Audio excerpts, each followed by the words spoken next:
अमृतकुहकं सत्यं परं धीमहि सृष्टिस्थित्यप्ययेहानिशितमो बन्धमोक्षाश्च यस्मात् अस्य श्रीब्रह्मरुद्र प्रभृतिसुरनरद्वीषशत्रात्मकस्य विष्णोर्व्यस्ताः समस्ताः सकलगुणनिधिः सर्वदोषव्यपेतः पूर्णानन्दो अव्ययो यो गुरुरपि परमः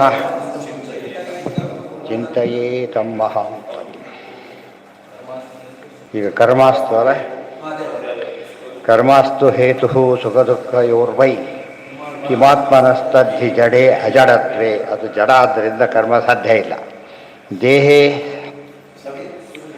ಸ್ವವಿತ್ ಪುರುಷೋಯಂ ಸುಪರ್ಣಃ ಕ್ರುದ್ಧೇತ ಕಸ್ಮೈ ನಹಿ ಕರ್ಮ ಮೂಲಂ ಅಜಡತ್ವೇ ಆತ್ಮನಃ. ಜಡ ಆದ್ದರಿಂದ ಕರ್ಮ ಉಪಯೋಗ ಇಲ್ಲ. ಜಡ ಅಲ್ಲ ಅಂತ ಹೇಳಿದ್ರೆ ಪರಮಾತ್ಮನ ಒಪ್ಪಲೇಬೇಕು. ಕಾಲೋಸ್ತು ಹೇತು ಸುಖ ದುಃಖಯೋಶ್ಚೇತ್ ಕಿಮಾತ್ಮನಸ್ತತ್ರ ತದಾತ್ಮನೋಸೌ ನಾಗ್ನೇರ್ಹಿತಾಪೋ ನ ಹಿಮಸ್ಯ ತತ್ಸ್ಯಾತ್ ಕ್ರುದ್ಧೇತ ಕಸ್ಮೈ ನ ಪರಸ್ಯ ಯೋದ್ಬೋದ್ಧುಃ ತದಾತ್ಮನಃ ಕಾಲಾಧೀನಸ್ಯ. ಸ್ವಾತಂತ್ರ್ಯಂ ಆತ್ಮಶಬ್ದೋಕ್ತಂ ಸ್ವರೂಪಮಪಿ ಕುತ್ರಚಿತ್ ವಿವೇಕೆ. ಯಥಾಗ್ನೇರ್ಹಿಮಸ್ಯ. ಕಾಲ ಅಂತ ಹೇಳೋದಾದರೆ ಸುಖ ದುಃಖಗಳಿಗೆ ಅದೇ ಸಮಸ್ಯೆ ಬರುತ್ತೆ. ಅಗ್ನೇರ್ಹಿ ತಾಪಃ ನ ಹಿಮಶ್ಚ ತಸ್ಯಾತ್. ಸ್ವಭಾವ ಇಲ್ಲಿ ಅಗ್ನೇಹಿ ತಾಪ ಎಂಬುದೇನೆಂದರೆ ಅಗ್ನಿಗೆ ಸುಡೋದು ಸ್ವಭಾವ, ಹಿಮಕ್ಕೆ ತಣ್ಣಗೆ ಅದಿಲ್ಲದೆ ಇರೋ ಸ್ವಭಾವ.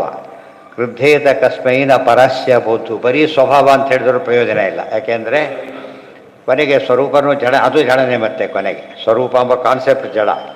ಈ ವ್ಯಕ್ತಿ ಚೇತನ ಒಪ್ಪಿದ ಮೇಲೆ ಅಸ್ವಾತಂತ್ರ್ಯ ಒಪ್ಪಬೇಕು. ಅಸ್ವಾತಂತ್ರ್ಯ ಒಪ್ಪಿದ ಮೇಲೆ ಕೆಲಸ ಆಗಲ್ಲ. ಕೊನೆಗೆ ಎಲ್ಲಿಗೆ ಹೋಗಬೇಕು? ಇವ್ರನ್ನ ಒಪ್ಪಲೇಬೇಕು. ಸ್ವಾತಂತ್ರ್ಯಂ ಆತ್ಮಶಬ್ದೋಕ್ತಂ ಸ್ವರೂಪಮಪಿ ಕುತ್ರಚಿತ್ ವಿವೇಕೆ. ಆದ್ದರಿಂದ ಸ್ವರೂಪವನ್ನು ಆತ್ಮಶಬ್ದಕ್ಕೆ ಎರಡರ್ಥ ಇದೆ. ಒಂದು ಸ್ವರೂಪ ಅಂತನೂ ಅರ್ಥ, ಸ್ವಾತಂತ್ರ್ಯ ಅಂತನೂ ಅರ್ಥ. ಅಂದರೆ ಬರೀ ಜಡ ಒಪ್ಪಿದರೆ ಸಾಧ್ಯ ಇಲ್ಲ, ಬರೀ ಆತ್ಮನ ಒಪ್ಪಿದ್ರೂ ಸಾಧ್ಯ ಇಲ್ಲ. ಸ್ವತಂತ್ರ ಆತ್ಮನನ್ನು ಒಪ್ಪಬೇಕು.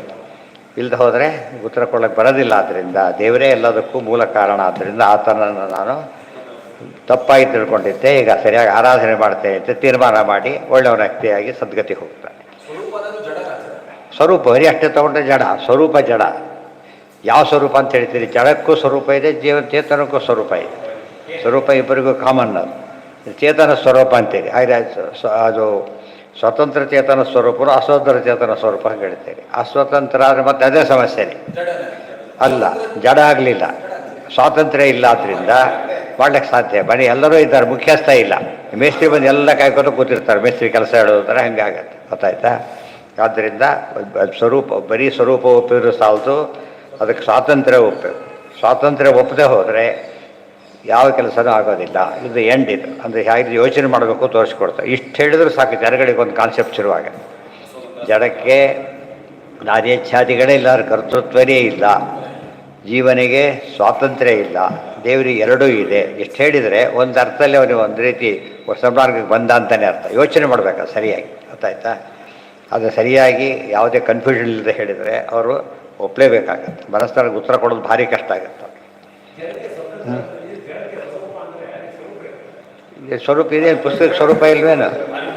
ಸ್ವರೂಪ ಅಂದರೆ ಏನು? ತಂದೆ ಆದ ರೂಪ ಅಂತ ಅರ್ಥ. ಸ್ವರೂಪ, ತಂದೆ ಆದ ರೂಪ. ಘಟಕ ಪ್ರತಿಯೊಂದಕ್ಕೊಂದು ಸ್ವರೂಪ ಅಂತ ಇರಲೇಬೇಕು. ಕಾಲಕ್ಕೊಂದು ಸ್ವರೂಪ ಇದೆ, ಜೀವಕ್ಕೊಂದು ರೂಪ ಇದೆ, ವಾಯು ಸ್ವರೂಪ ಇದೆ. ಪ್ರತಿಯೊಂದು ಪದಾರ್ಥ, ಅಣುವಿಗೆ ಒಂದು ಅಣುತ್ವ ಅನ್ನೋ ಸ್ವರೂಪ ಇದೆ, ಮಹತ್ಗೆ ಮಹತ್ವ ಅನ್ನೋ ಸ್ವರೂಪ ಇದೆ. ಅದರಿಂದ ಪ್ರಯೋಜನ ಆಗಲಿಲ್ಲ. ಜಡದ ಸ್ವರೂಪ ಜಡೆ ಆದ್ದರಿಂದ ಜಡ ಒಪ್ಪಿದ್ರು ಅಷ್ಟೇ, ಸ್ವರೂಪ ಒಪ್ಪಿದ್ರು ಅಷ್ಟೇ. ಚೇತನ ಸ್ವರೂಪ ಅಸ್ವತಂತ್ರವಾದ್ದರಿಂದ ಅದನ್ನು ಒಪ್ಪಿದ್ರು ಅಷ್ಟೇ, ಬಿಟ್ಟರು ಅಷ್ಟೇ. ಯಾವುದಕ್ಕೆ ಕೆಲಸ ಆಗಲಿಕ್ಕೆ ಕೊನೆಗೇನಿರಬೇಕೀಗ? ಸ್ವತಂತ್ರ ಕರ್ತವ್ಯ ಇರಬೇಕು. ಹೋದ, ಇವತ್ತು ರಜೆ, ಆಫೀಸ್ ಇಲ್ಲ ಅಂತ ಮರುದಿವ್ಸ ಹೋದ, ಆಫೀಸರ್ ಇಲ್ಲ ಅಂತ ಮತ್ತೆ ಬಂದ. ಎರಡು ಗೊತ್ತಾಯ್ತಾ? ಈಗ ಆಫೀಸ್ ಇದೆ ಜಡ, ಆಫೀಸರೇ ಇಲ್ಲ ಅಸ್ವತಂತ್ರ, ಅವನಿದ್ದಾನೆ ಕೆಲಸ ಆಯ್ತು. ಇಷ್ಟು ಮೂರು ಭಾಗ ಇಟ್ಕೊಂಡ್ರೆ ಯಾರಿಗೂ ಕಷ್ಟ ಅಲ್ಲ ಅಧ್ಯಾತ್ಮ ಹೇಳೋದು. ಹಾಂ, ಅದು ಬೇರೆ ಅಭೇದ ಇದ್ದು ಅಭೇದ ಆದ್ದರಿಂದನೇ ಜಡ ಸ್ವರೂಪ ಇದು ಕೂಡ ಜಡ, ಅಸ್ವತಂತ್ರ ಅಸ್ವತಂತ್ರ, ಸ್ವತಂತ್ರ ಚೇತನ ಇದು ಕೂಡ ಸ್ವತಂತ್ರ. ಆದ್ದರಿಂದ ಅವನು ಸೂಪರ್ ರಕ್ತ ಆತ್ಮನಾಗ್ತಾನೆ. ಇದನ್ನೆಲ್ಲ ಹೇಳಬೇಕಷ್ಟೇ, ಅದು ತಿಳ್ಕೊಬೇಕು ಫಸ್ಟು. ತಿಳ್ಕೊಂಡ್ಬಿಟ್ರೆ ಅವಾಗ ಏನಾಗುತ್ತೆ, ಎಲ್ಲ ಕಾಲಕ್ಕೂ ನಮಗೆ ಎಚ್ಚರಿಕೆ ಇರುತ್ತೆ. ಯಥಾಗ್ನೇರ್ ಹಿಮಸ್ ಒಂದು ಎಲ್ಲರೂ ಫಾಲೋ ಮಾಡ್ತಾನೆ. ಕಲ್ಲು ತುಳಿದ ಕಲ್ಲಿನ ಜೋರ ಹೊಡೆಯೋದಿಲ್ಲ ತಿರುಗಿ. ಒಂದು ಏನು ಗೊತ್ತಾಗಿದೆ ಅವರಿಗೆ ಕಲ್ಲಿಗೆ, ಅದೇ ಅಷ್ಟು ಕೆಲಸ ಆಯ್ತು. ಈಗ ಇನ್ನು ಅಚೇತನ ತಾನೇ ಬೇರೆ ಎಲ್ಲೂ ಹೋಗ್ಬೇಕು, ತಾನೇ ಅಚೇತನ ಅಂದ್ಕೊಂಡಿದ್ದಾನೆ, ಕೆಲಸ ಆಗ್ತಾ ಇಲ್ಲ. ಬೇಡ ಅಂದರು, ಬೇಡ ಅಂದ್ಕೊಂಡಿದ್ರೆ ಬಂದು ಬಿದ್ಕೊಂಡು ಬಿಡುತ್ತೆ. ಅಸ್ವಾತಂತ್ರ್ಯ ಗೊತ್ತಾಯ್ತು, ಕೆಲಸ ಆಗಿಬಿಟ್ಟಿದೆ. ಅದು ಯಾರೋ ಒಬ್ಬ ಇದ್ದಾನೆ, ಅವನೇ ಸ್ವತಂತ್ರ. ಅದು ಕಾನ್ಸೆಪ್ಟ್ ವೆರಿ ಸಿಂಪಲ್ ಅದು. ಬಟ್ ಅದಕ್ಕೆ ಹೆಚ್ಚಾಗ್ಬಿಟ್ಟು ಕಾನ್ಸೆಪ್ಟ್ ಕಾಂಪ್ಲಿಕೇಶನ್ ಮಾಡಿಬಿಟ್ಟು ಕೊನೆಗೆ ಏನು ಮಾತ್ರ ಎದ್ದು ಸಿಟ್ಟು ಮಾಡಿ ಎದ್ದು ಹೋಗ್ಬಿಡ್ತಾರೆ ಅಷ್ಟೇ, ಆಗಬಾರ್ದು. ಯಥಾಗ್ನೇರ್ ಹಿಮಸ್ಯ ಚ ನೈವ ದುಃಖಂ ತಾಪ ನಿಮಿತ್ತಂ ಜಡತ್ವ ಏವಂ ಜಡತ್ವ ದೇಹಸ್ಯಾಪಿ ಕಾಲಾದಿ ಸಂಬಂಧೇ ವಿದ್ಯಮಾನೇಪಿ ನ ದುಃಖಂ ಯುಕ್ತಂ. ಇನ್ನು ದೇಹ ಜಡ, ದೇಹಕ್ಕೆ ಸುಖದ ಒಪ್ಪಲಿಕ್ಕೆ ಸಾಧ್ಯ ಇಲ್ಲ, ಜಡಕ್ಕೂ ಸಾಧ್ಯ ಇಲ್ಲ. ಎಲ್ಲಿ ಒಪ್ಪಬೇಕೀಗ, ಚೇತನಕ್ಕೆ ಹೋಗ್ಬೇಕು. ಯಥಾ ಪ್ರಕಾರ ಮತ್ತೆ ವಾಪಸ್ ಹೋಗ್ಬೇಕು.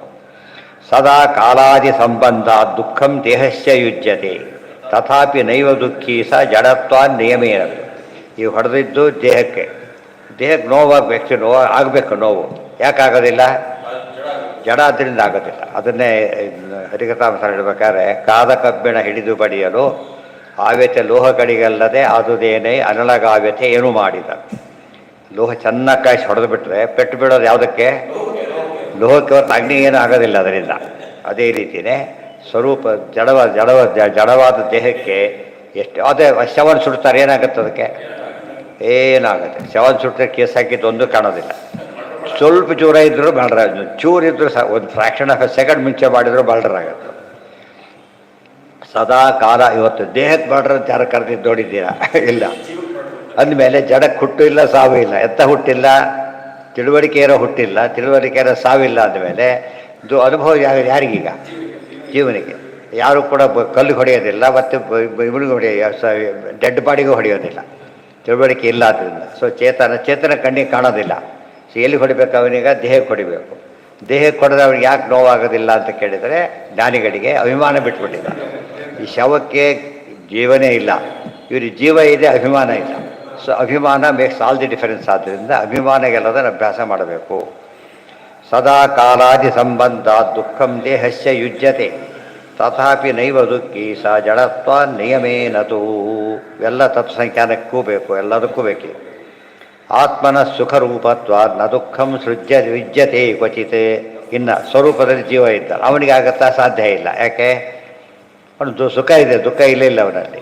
ನಿನ್ನೆ ಬಂದಿತ್ತದಲ್ಲ. ಸರ್ವೇಷಾಂ ಮನಸೋ ನೇತ ಮನೋರೂಪ ಸ್ತ್ರಿಲೋಚನ ತದ್ವಶ ಸರ್ವದೇವಾಶ್ಚ ತೇನೈವ ಸುಖ ದುಃಖಿನಃ ನಿಯಂತಾ ತಸ್ಯ ಚ ಪ್ರಾಣಃ ತೇ ತಥೋಪಿ ಬಲವತ್ತರ. ರುದ್ರದೇವರಿಗಿಂತ ಪ್ರಾಣದೇವರು ಬಲವತ್ತರ.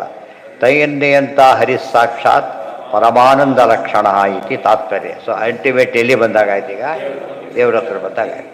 ದೇವರು ಸೃಷ್ಟಿ ಅಲ್ಲೊಂದು ಸಮಸ್ಯೆ ಒಂದು ಬರುತ್ತೆ. ದೇವ್ರು ನೋಡ್ಕೊಂಡಾಗ ಸೃಷ್ಟಿಯಾದಿಗಳನ್ನು ದೇವರು ಮಾಡ್ತಾನೆ ಅಂದರೆ ಅವನಿಗೆ ಪ್ರಯೋಜನ ಇದೆಯೋ ಇಲ್ಲೋ, ಶುರು ಇಲ್ಲ ಅಂದರೆ ದಡ್ಡ ಪ್ರಯೋಜನ ಮಾಡ್ತಾನೆ. ಇದೆ ಅಂದರೆ ಅಪೂರ್ಣ. ಅದೇ ಅಪೂರ್ಣತ್ವ ಅವಾಗ ಹೇಳಬೇಕು. ಸ್ವಾತಂತ್ರ್ಯ ಇದ್ಮೇಲೆ ಅಪೂರ್ಣತ್ವ ಇರೋದಿಲ್ಲ. ಮಾಡ್ತಾನೆ, ಹೌದು. ಅದಕ್ಕೆ ಅನುಗ್ರಹ ಮಾಡ್ತಾನೆ. ಇದಕ್ಕೆ ಯಾರು ಪ್ರಶ್ನೆ ಮಾಡೋಂಗಿಲ್ಲ. ಅನುಗ್ರಹ ಮಾಡಿದಾಗ ಏನು ಮಾಡಬೇಡಿ ಅಂತ ಯಾರು ಕೇಳಾಗಿಲ್ಲ. ಅರ್ಥ ಆಯ್ತಾ? ಅದು ಸ್ವರೂಪ. ಅದು ಕೂಡ ಅನುಗ್ರಹ ಮಾಡೋ ಬುದ್ಧಿ ಕೂಡ ಸ್ವತಃ ಸ್ವರೂಪವಾದ್ದರಿಂದ ಸಮಸ್ಯೆ ಇಲ್ಲ. ನ ಕೇನಚಿತ್ ಕ್ವಾಪಿ ಕಥಂಚನಸ್ಯ ದ್ವಂದ್ವೋಪರಾಗ ಪರತಃ ಪರಸ್ಯ ಯಥಾತ್ಮನಃ ಸಂಸ್ಕೃತಿ ರೂಪಿಣ ಸ್ಯಾತ್ಯೇವಂ ಪ್ರಬುದ್ಧೋ ನ ಬಿಭೇತಿ ಭೂತೈಃ. ನ ಕೇನಚಿತ್ ಕ್ವಾಪಿ ಕಥಂಚನಸ್ಯ ದ್ವಂದ್ವೋಪರಾಗ ಪರತಃ ಪರಸ್ಯ. ಬರೀ ಉಳ್ಕೊಂಡಿದ್ದ ಆ ಕಡೆ ದೇವರು, ಈ ಕಡೆ ನಾವು, ಈ ಕಡೆಗೆ ದುಃಖ ಇವೆಲ್ಲ ಉಳ್ಕೊಂಡೆ. ಸರಿಯಾಗಿ ಅರ್ಥ ಮಾಡ್ಕೊಂಡ್ಬಿಟ್ರೆ ಯಥಾತ್ಮನಃ ಸಂಸ್ಕೃತಿ ರೂಪಿಣಃ. ಇದೇ ಒಬ್ಬ ಜ್ಞಾನಿ ಇದ್ದಾನೆ, ಅಜ್ಞಾನಿ ಏನೇನೋ ಒದ್ದಾಡಿಬಿಟ್ಟ. ಜ್ಞಾನಿ ಇಷ್ಟ ಏನೂ ಆಗಲೇ ಇಲ್ಲ, ಅಭಿಮಾನ ಗೆದ್ದಿದ್ದಾನೆ. ಇದು ಜ್ಞಾನದ ಲಕ್ಷಣ. ಇದು ಜ್ಞಾನ ಪಡ್ಕೊಂಡ್ಬಿಟ್ರೆ ಸಮಸ್ಯೆ ಬರೋದಿಲ್ಲ. ಸುಖ ದುಃಖಗಳು ಆಗ್ತಿರೋದು ಅನುಭವ ಬಂದಾಗಿದೆ ಈಗಾಗಲೇ. ಯಾಕೆ ಅಂತ ಕಾರಣ ಹುಡುಕಿಲ್ಲ ನಾವೀಗ. ಕಾರಣ ಏನು, ಅಭಿಮಾನ ಅಂತ ಕಾರಣ ಹೇಳಿದ್ದಾರೆ. ಅಭಿಮಾನ ಬಿಟ್ಟುಬಿಟ್ರೆ ಏನಾಯಿತು, ಸುಖ ದುಃಖ ಗೆದ್ದು ಬಿಡ್ತಾನೆ ಅಷ್ಟೆ. ಎಲ್ಲಿದೆ, ಏನಿದೆ? ಮನೋರೂಪ, ಮನೋಭಿಮಾನಿ, ತ್ರಿಲೋಚನ. ರುದ್ರದೇವರು ಅಂತ ಅರ್ಥ. ತ್ರಿಲೋಚನ ಯಾರು?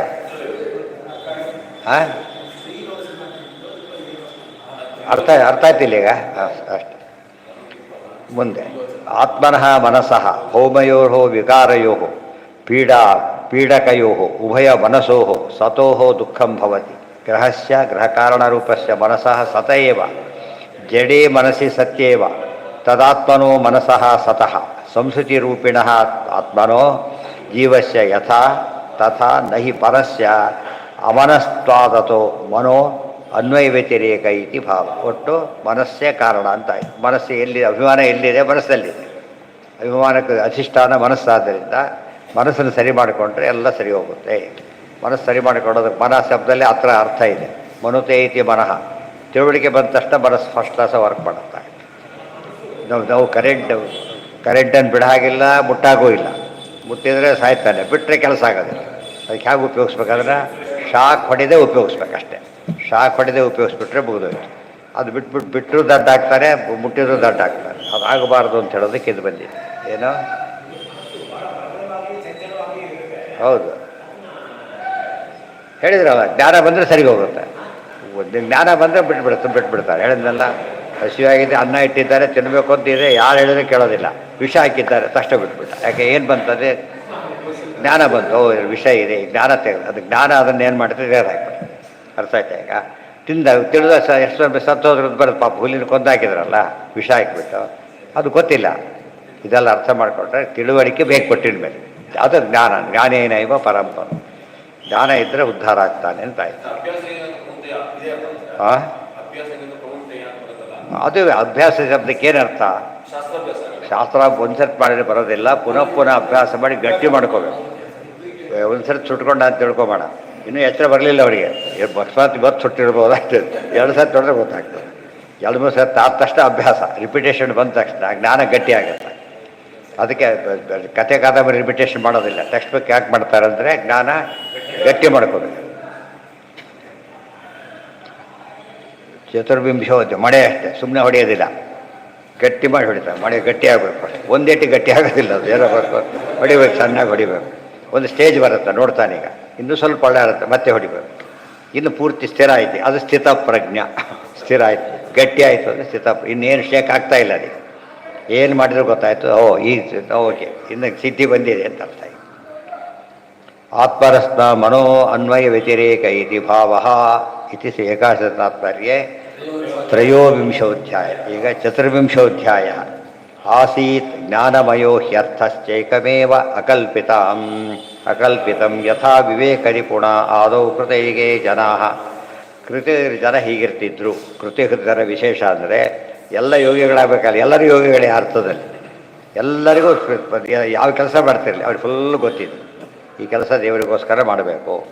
ದೇವರು ಡೈರೆಕ್ಟ್ ಸಿಗೋದಿಲ್ಲ ನಮಗೆ, ದೇವರಿಗೆ ಬೇಕಿಲ್ಲ. ಆದ್ದರಿಂದ ಅವ್ರ ಅಧಿಷ್ಠಾನ ಜೀವರಿಗೆ ಮಾಡಬೇಕು, ಅವ್ರಿಗೆ ಒಳ್ಳೆ ರೀತಿಯಲ್ಲಿ ಮಾಡಬೇಕು, ದೇವ್ರು ಮೆಚ್ಚಬೇಕು, ಎರಡಾಗಬೇಕು. ಒಂದು ಆಫೀಸಿಗೆ ಸಸ್ಪೆಂಡ್ ಮಾಡಬೇಕಾದ್ರೆ ಬಂದವನು ಮೆಚ್ಚಬೇಕು, ಬಾಸ್ ಒಪ್ಪಬೇಕು. ಇವನು ಒಯ್ದ ಅವನು ರಿಜೆಕ್ಟ್ ಮಾಡ್ದ. ಅದು 2 ಗುಣ ಇದೆ. ಒಬ್ಬರು ದೇವರಿದ್ದಾನೆ, ಒಬ್ಬರು ಬಂದೋಗಿ ನೇರ ಕಾಣೋ ಮನುಷ್ಯ ಇದ್ದಾನೆ. ಎಲ್ಲದಕ್ಕೆ ಆಫೀಸರ್ ಬಂದು ಕಾಣಿಸೋದಿಲ್ಲ. ಯಾರು ಹೋಗ್ತಾರೆ? ರೆಪ್ರೆಸೆಂಟೇಟಿವ್ ಕಳಿಸ್ಕೊಡ್ತಾರೆ ಅಷ್ಟೇ. ಎಲ್ಲ ಜನಗಳ ರೆಪ್ರೆಸೆಂಟೇಟಿವ್ಸ್ ಅದು ದೇವರಿಗೆ. ಆದ್ದರಿಂದ ಈ ಮೂಲಕ ನಾವು ಅಲ್ಲಿಗೆ ಹೋಗಬೇಕಾದ್ರಿಂದ ಸರಿಯಾಗಿರು. ಎಲ್ಲರ ತಿಳ್ಕೊಂಡಿದ್ದಕ್ಕೆ ಏನಿರಲಿಲ್ಲ ಅಲ್ಲಿ. ಮೋಸ ವಂಚನೆ ಅದ್ರ ಇಲ್ಲವೇ ಇಲ್ಲ. ಮನಸ್ಸು ಸರಿಯಾಗಿದ್ದುಬಿಟ್ರೆ ಆರೋಗ್ಯ ಸರಿ ಹೋಗೋದು. ಆರೋಗ್ಯ ಸರಿ ಇದ್ದರೆ ಆಯುಷ್ಯ ಜಾಸ್ತಿ ಆಗುತ್ತೆ. ಲಕ್ಷ ವರ್ಷ ಬರ್ತಿದ್ರು ಸುಖವಾಗಿ. ಕೆಲಸ ಸರಿ ಮಾಡಿದರೆ ಫುಲ್ ಸರ್ವಿಸ್ ಮಾಡ್ತಾನೋ ಇಲ್ಲ. ಕೆಲಸ ಸರಿ ಮಾಡಿದವರೆ ಡಿಸ್ಮಿಸ್ಸೋ ಏನೋ ಆಗ್ತದೆ, ಅವನೇ ಬಿಟ್ಟು ಹೋಗ್ತಾಯಿಲ್ಲ, ಬಿಡಿಸ್ಬೇಕಾಗತ್ತೆ. ಅದು ವೆರಿ ಸಿಂಪಲ್. ಅದಕ್ಕೆ ನಾವು ಎಲ್ಲರೂ ಮಾಡೋಕ್ಕೆ ಸಾಧ್ಯ ಇಲ್ಲ. ಆದ್ದರಿಂದ ನಮ್ಮ ಮಟ್ಟಿಗೆ ಏನು ಮಾಡ್ಕೋಬೇಕು ನಾವು ಮಾಡಿಕೊಂಡ್ರೆ. ರಾಯರು ಎಲ್ಲರ ಮಧ್ಯೆ ಇರೋದು ಅವರು ಕೂಡ. ಬಟ್ ಏನು ಮಾಡಿದ್ದಾರೆ ಅವರೀಗ? ಅನುಗ್ರಹ ಮಾಡಿ ಪೂಜ್ಯರಾಗಿದ್ದಾರೆ ಹೊರತು ಇದು ಭಿನ್ನಮಾಲು ಆಗಲಿಲ್ಲ. ದೊಡ್ಡವರೆಲ್ಲ ಹೀಗೆ ಯಾರ್ಯಾರ ಜ್ಞಾನಿಗಳಂತ ಕರಿತೇವೆ ಅವರೆಲ್ಲ ಕೂಡ ನಮ್ಮ ಮಧ್ಯೆ ಇದ್ದು ನಮ್ಮ ದುಃಖಕ್ಕೊಳಗಾಗದೇನೆ ಉದ್ಧಾರ ಮಾಡ್ತಾ ಇರೋ ಗ್ರೇಟ್. ಅರ್ಥ ಆಯ್ತಾ?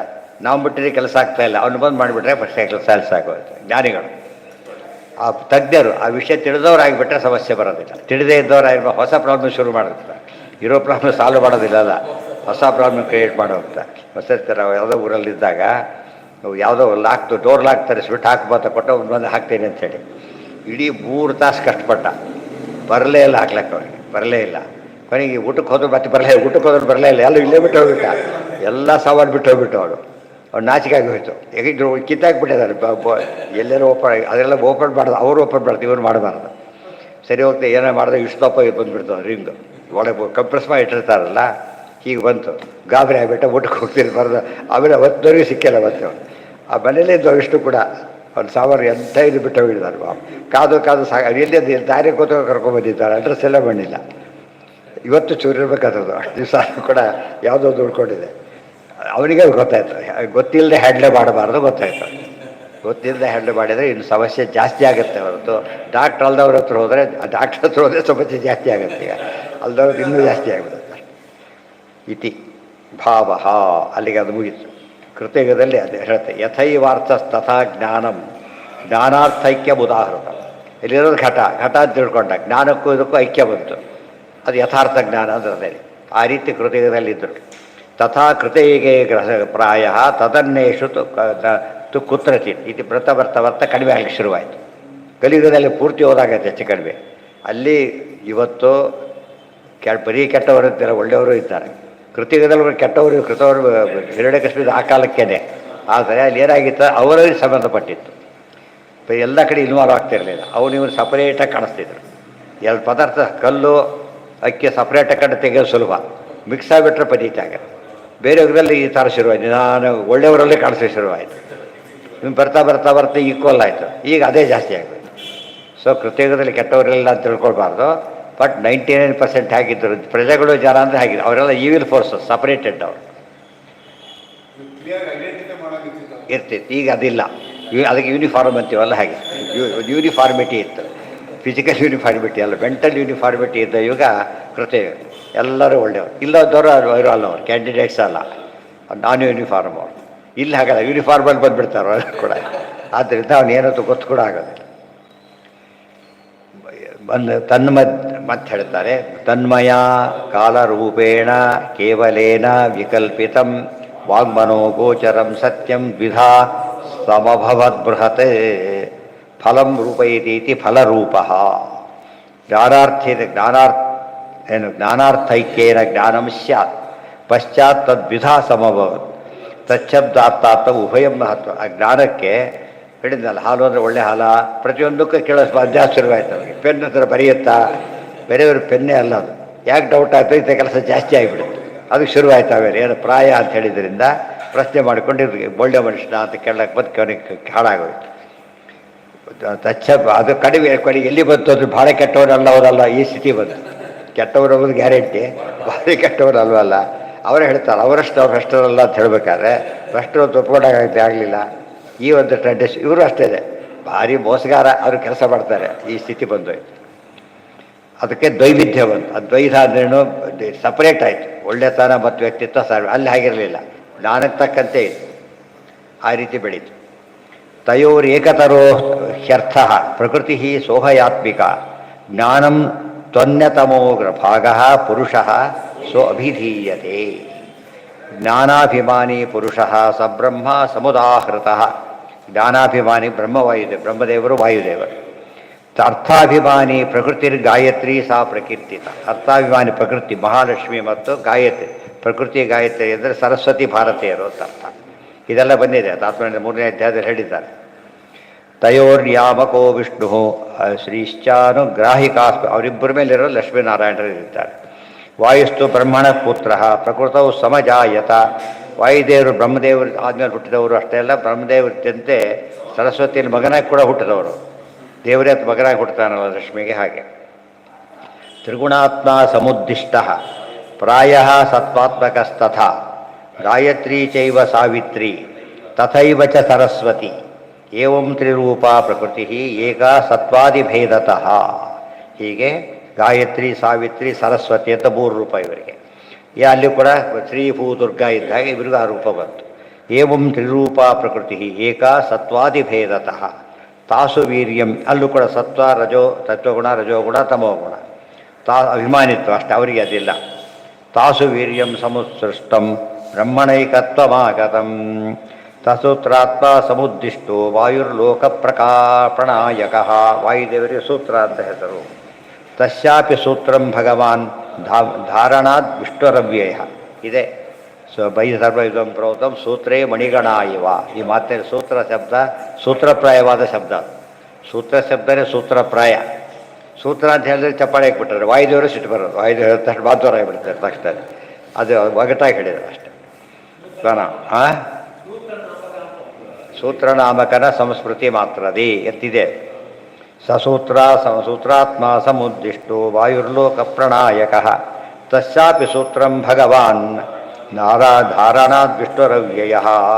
ಅದಕ್ಕೆ ಇವರು ಸೂತ್ರ ಅಂದರೆ ಸೂತ್ರಧಾರ ಪರಮಾತ್ಮ. ಸೂತ್ರಧಾರ ಅಂದ್ರೇನು? ಸೂತ್ರ ತಾನೇ ಕೆಲಸ ಮಾಡ್ಲಿಕ್ಕೆ ಬರಲ್ಲ, ಯಾರು ಮಾಡ್ಬೇಕಾದ್ರೆ ಸೂತ್ರಧಾರ ಮಾಡಬೇಕು. ಅದನ್ನೇ ಕೃಷ್ಣ ತನ್ನ ಸೂತ್ರಧಾರ ಅಂತ ಹೇಳಿಕೊಂಡ. ತಾನು ಸೂತ್ರಧಾರ, ಸೂತ್ರ ವಾಯುದೇವರು ಅವೆಲ್ಲರೂ ಅದು ಅವಲಂಬಿಸಿದ್ದೇನೆ. ಸರ್ವೇ ಮಣಿಗಣ ಇವ, ಎಲ್ಲರೂ ವಾಯುದೇವರಾದ್ರಿಂದ ಸೂತ್ರ ನಾನಾಗಿದ್ದ ಮೇಲೆ ಕೆತ್ತೇನೆ ಅಂತ. ಸೂತ್ರ ಹಿಡಿದು ಎತ್ತಂತ ನಾನು ಆಡ್ಸೋನು ಏನು ಎಲ್ಲಿ ಬಿಟ್ಟೈತೆ, ಎಲ್ಲಿದೆ? ಆಯ್ತಲ್ಲ, ಆಗಲೇ ಆಯ್ತು, ಮೊದಲಿಗೆ ಆಯ್ತು. ಎಲ್ಲಿದೆ? ಮುಂದೆ ಹೋಗಿಲ್ಲ ಇನ್ನು, ಮುಂದೆ ಇನ್ನೂ ಅದುವರೆಗೆ ಹೋಗಿಲ್ಲ ಇನ್ನು.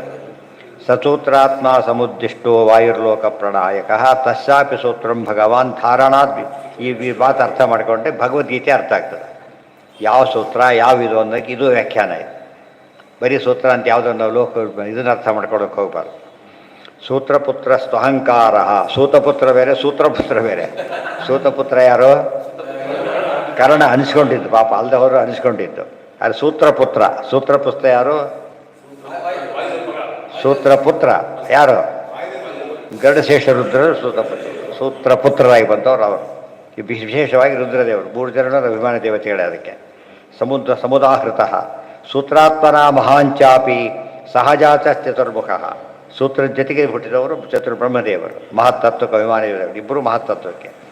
ತಸ್ಯಾಪಿ ಪುತ್ರೋ ಅಹಂಕಾರ ಸಚ ಅನಂತ ಉದಾಹೃತ. ಬ್ರಹ್ಮದೇವರ ಮಗ ಶೇಷ, ಇವ್ರ ಮಗ ರುದ್ರದೇವರು. ಅನಂತಾದಪಿ ರುದ್ರೋಭೂತ್ ಬ್ರಹ್ಮಣಶ್ಚೈತಿ ಸತ್ರಿಧ. ಅದು ಶೇಷದೇವರ ಮಗ ಮತ್ತೆ ರುದ್ರದೇವರು ಹುಟ್ಟಿದರು. ಬ್ರಹ್ಮದೇವರಿಂದ ವಾಯುದೇವರು ಹುಟ್ಟಿದ ಹಾಗೆ. ವೈಕಾರಿಕೋ ಬ್ರಹ್ಮಜಸ್ತು ತೈಜಸೋ ವಾಯುಜಸ್ಪೃತ. ಅದಕ್ಕೇನಾಯಿತು? ಮಹತ್ತತ್ವವನ್ನು, ಮಹತ್ತತ್ವ ವಿಕಾರ, ಅಹಂಕಾರ ತತ್ವ ವೈಕಾರಿಕ, ಅದ್ರ ಫರ್ದರ್ ವಿಕಾರ. ಮತ್ತು ಮೊಸರು ಹಾದಿನ ವಿಕಾರ, ಬೆಣ್ಣೆ ಅದ್ರ ವಿಕಾರ, ಮತ್ತು ತುಪ್ಪ ಅದ್ರ ವಿಕಾರ. ಹೀಗಾಗಿ ವಿಕಾರ ಅಂದ್ರೇನು? ವಿಕಾರ ಈ ಅರ್ಥದಲ್ಲ, ವಿಕಾರವಾಗಿದ್ದ ಆ ಥರ ಅರ್ಥ ಅಲ್ಲ. ಟ್ರಾನ್ಸ್ಫಾರ್ಮ್ಡ್ ಫಾರ್ಮ್ ಅಂತ ಅರ್ಥ. ಇತಿ ತ್ರಿಧ. ಇವತ್ತು ಅಡಿಗೆ ಎಲ್ಲ ವಿಕಾರನೇ, ಎಲ್ಲ ಶೇಷ ಮಾಡ್ತಾರಲ್ಲ. ಮೂಲ ರೂಪದ ತಿನ್ನಕ್ಕೆ ಬರೋದಿಲ್ಲ ಅಂದ್ರೆ ಏನು ಮಾಡ್ತಾರೆ? ಅದನ್ನು ಎಲ್ಲ ಶೇಷಿ ಬಿಡ್ತಾರೆ. ಅನಂತಾದಪಿ ಸ್ವರುದ್ರೋಭೂತ್ ಬ್ರಹ್ಮಣಶ್ಚೈತಿ ಸತ್ರಿಧ. ವೈಕಾರಿಕೋ ಬ್ರಹ್ಮಜಸ್ತು ತೈಜಸೋ ವಾಯುಜಸ್ಮೃತಃ. ಬ್ರಹ್ಮದೇವರ ಮಕ್ಕಳು ವೈಕಾರಿಕರು, ಇವರು ತೈಜಸ್ಸರು, ವಾಯುದೇವರ ಮಕ್ಕಳು. ಅಂದರೆ ತೇಜಸ್ ಪ್ರಧಾನ, ವೈಕಾರ ಪ್ರಧಾನ. ತಾಮಸೋ ಅನಂತಜಶ್ಚೈವ. ಅನಂತಜ ಅಂದರೆ ಶೇಷದೇವರಿಂದ ಬಂದಿದ್ದು ತಾಮಸ. ಸಯೇಕೋ ಗುಣಭೇದತಃ. ಅಲ್ಲೂ ಕೂಡ ಗುಣಕ್ಕೆ ತಕ್ಕಂತೆ ಆ ವ್ಯಕ್ತಿಗಳೇ ಒಂದು 3 ಗುಣಕ್ಕಾಗಿದ್ದಾರೆ ಅಂದರೆ ಅವರು ವ್ಯಕ್ತಿ ಚೇಂಜ್ ಆಗಲಿಲ್ಲ. ಗುಣಗಳಿಗೆ ತಕ್ಕಂತೆ ನಿಯಮನ ಮಾಡೋ ಪದ್ಧತಿ ಬೇರೆ ಮಾಡ್ಕೊಂಡಿದ್ದಾರೆ ಅಷ್ಟೇ. ಇಷ್ಟು ಭಾಳ ತಾತ್ಪರ್ಯಕ್ಕೆ ಅತ್ಯಂತ ಮುಖ್ಯವಾದ ಅಂಶಗಳು ಅಲ್ಲಿ ಹಿಂಟ್ ಮಾಡಿದ್ದಾರೆ. ಇದೆಲ್ಲ ಸೇರಿಸ್ಕೋಬೇಕಾಗ. ತಮೋರಜಸ್ಸತ್ವಮಿತಿ ಪ್ರಕೃತೇರಭವನ್ ಗುಣಾ ಮಯಾ ಪ್ರಕ್ಷೋಭ್ಯಮಾಣಾಯಾ ಪುರುಷಾನುಮತೇನ ವಾ. ತಮೋರಜಃ ಸತ್ವಮಿತಿ ಪ್ರಕೃತಿರಭವತ್ ಗುಣ. ಪ್ರಕೃತಿಗೆ ತಮಸ್ಸು, ರಜಸ್ಸು, ಸತ್ವ ಅಂತ 3 ಗುಣಗಳು. ಮಯಾ ಪ್ರಕ್ಷೋಭ್ಯಮಾಣಾಯ ಪುರುಷಾನುಮತೇನ ಚ. ಪುರುಷನ ಜೊತೆಗೆ ನಾನು ಈ ಕೆಲಸ ಮಾಡಿ, ಕೃಷ್ಣ ಹೇಳೋ ಮಾತುಗಳಿವೆಲ್ಲ ಕ್ಷೋಭೆ ಮಾಡಿದೆ. ಹಾಗೆ ಪರಮಾತ್ಮ ಜಗತ್ತು ಗುಣಗಳನ್ನು ಕ್ಷೋಭೆ ಮಾಡಿದಾಗ ಏನಾಯಿತು? ಕ್ಷೋಭೆ ಹೇಗಾಗುತ್ತೆ? ಈಗ ನೀರಿದೆ, ಕೆಳ ಬೆಂಕಿ ಇದೆ, ಸ್ವಲ್ಪ ಹೊತ್ತಿಗೆ ಏನಾಗ್ಲಿಕ್ಕೆ ನೀರೀಗ ಬಿಸಿಯಾಗಲ್ಲ, ಇದಾಗಲಿ ಕುದಿಯೋಕ್ಕೆ ಶುರುವಾಗುತ್ತೆ. ಅದು ಕ್ಷೋಭೆ. ಕ್ಷೋಭೆ ಮಾಡ್ಲಿಕ್ಕೆ ಕಾರಣ ಏನಾಯ್ತು? ಈಗ ಮುಂದೆ ಅದನ್ನ ಏನೋ ಹಾಕಿ ಮಾಡ್ಲಿಕ್ಕೆ ಹೊರಟಿದ್ದಾರೆ. ಸೊ ಪ್ರಕೃತಿ ಮೊದಲು ಕ್ಷೋಭೆಗೊಂಡ ಮೇಲೆ ಇವೆಲ್ಲ ರೂಪ ತೊಗೊಳ್ಳೋಕೆ ಶುರುವಾಗುತ್ತೆ. ಕ್ಷೋಭೆ ಮಾಡಿದ್ದಾರೀಗ ಪರಮಾತ್ಮ. ಆತನ ಯಾರು ಅಂದರೆ ಅಕ್ಷೋಭ್ಯ. ಈಗ ಅಕ್ಷೋಭ್ಯ ಅರ್ಥ ಆಗುತ್ತೆ. ಅಕ್ಷೋಭ್ಯ ಸರ್ವಪ್ರಹರಣ ಆಯ್ತು ಹೇಳ್ಬೇಕಾದ್ರೆ ಅಕ್ಷೋಭ್ಯ ಅಂತ ಅದಕ್ಕೆ ದೇವರಿಗೆ ಹೆಸರು. ಅಂದರೆ ಉಳಿದೆಲ್ಲ ಪರಮಾತ್ಮ ಕ್ಷೋಭೆ ಮಾಡಿ ಸೃಷ್ಟಿ ಮಾಡ್ತಾ ಹೋಗ್ತಾನೆ. ಇವತ್ತು ಕ್ಷೋಭೆ ಇನ್ನು ಕಲಿಸ್ತಾರೆ, ಅದೊಂದು ಕ್ಷೋಭೆ. ಮಿಕ್ಸ್ ಮಾಡ್ತಾರೆ, ಪಾಕ ಮಾಡ್ಬೇಕಾದ್ರೆ ಏನು ಮಾಡಿ ಚೆನ್ನಾಗಿ ಇದು ಮಾಡ್ತಾ ಹೋಗ್ತಾರೆ. ಅದು ಕುದೀತಿರಬೇಕು, ತಿರುಗ್ತಾ ಇರಬೇಕು. ಇಲ್ಲದವ್ರು ಏನಾಗಿಬಿಡುತ್ತೆ? ಅದು ಗಂಟಾಗಿ ಹೋಗ್ಬಿಡುತ್ತೆ. ಆಗಬಾರ್ದು. ಅದು ಅದೇ ನೆಕ್ಸ್ಟ್ ಕ್ಷೋಭೆ 1 2 3 4 ಆಗ್ತಾನೇ ಇರುತ್ತೆ. ತಿಳಿತಾ? ಇದು ಸರಿ ಹೋಗುತ್ತೆ. ಆದರೆ ದೇವರ ಕ್ಷೋಭೆ ಯಾರು ಮಾಡೋದು? ಯಾರು ಕ್ಷೋಭೆ ಮಾಡೋದು ದೇವರನ್ನಿಲ್ಲ. ಅವನೇನೋ ನಿರ್ವಿಕಾರ. ಅಕ್ಷೋಭ್ಯ ಅದು ನಿಮಿತ್ತ ಕಾರಣ ಅಕ್ಷೋಭ್ಯ, ಪರಿಣಾಮ ಕಾರಣ ಕ್ಷೋಭ್ಯ ಅಷ್ಟೇ. ಅಕ್ಷೋಭ್ಯ ಇಟ್ಕೊಳ್ತು ವಾದ ಕಾರಣ ಅಲ್ಲದವನು. ಕ್ಷೋಭೆ ಒಳಗಾಗದವನು, ಆದ್ದರಿಂದನೇ ಅವನು ಪುರುಷನಾಗಿದ್ದಕ್ಕೆ ಸರ್ವೋತ್ತಮ. ಅಲ್ಲಿ ಸಿದ್ಧಾಂತ. ವೈಕಾರಿಕ ತೈಜಸಸ್ಯ ವಿಷ್ಣು ಸಹಸ್ರನಾಮದಲ್ಲಿ ವಿಷಯ ಒಂದೇ ಪದದಿಂದ ಸೃಷ್ಟಿಯ ಪ್ರೋಸೆಸ್ ಎಲ್ಲ ಹೇಳಿದ್ದನ್ನೆಲ್ಲ ತಿಳಿಸ್ಯಾಗಾಯ್ತು. ಇದಿಷ್ಟು ನೋಟ್ ಬರ್ಕೊಂಡ್ರೆ ಕ್ಲಿಯರಾಗಿ ಅರ್ಥ ಆಗುತ್ತೆ. ಸುಮ್ಮನೆ ಅಕ್ಷೋಭೆ ಅಷ್ಟೇ, ಪ್ರಾಣ ಆಯುಧ ಇಷ್ಟ ಆಗಿಬಿಡುತ್ತೆ, ಹೊರತೇನು ಅರ್ಥ ಬರೋದಿಲ್ಲ. ವೈಕಾರಿಕ ತೈಜಸಶ್ಚ ತಾಪಸಶ್ಚೇತ್ಯಹಂ ತ್ರಿವೃತೆ ತನ್ಮಾತ್ರೇಂದ್ರಿಯ ಮನಸಾಂ ಕಾರಣಂ ಚಿದಚಿನ್ಮಯ.